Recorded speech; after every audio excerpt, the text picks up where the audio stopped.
Yan, yung alaga kong napakabait to. Nag-aantay na makakain. Hindi kasi ako nakabili, hindi ako nakadaan ng hindi ako nakadaan doon sa bilihan ng pagkain niya. Ayan, nag-aantay siya na makakain na agad siya. O yan, kawawa naman yung alaga kong Xiao Ming. Mami? Mami?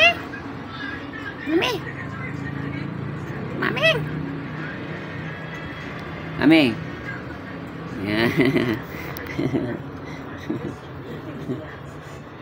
Wawa naman, di pa kumakain eh. Mamaya kami kakain. Pagbaba ko. Pag break time. Nga? Pag break time tayo kakain ha. Teka lang. Teka lang dyan ha. Teka lang ikaw ha. Mami. Mami.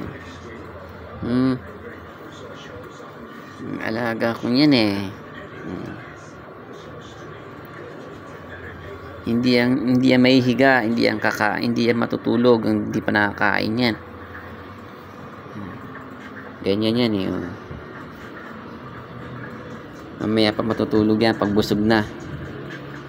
Hanggat di pa nakakain yan, ganyan yan eh.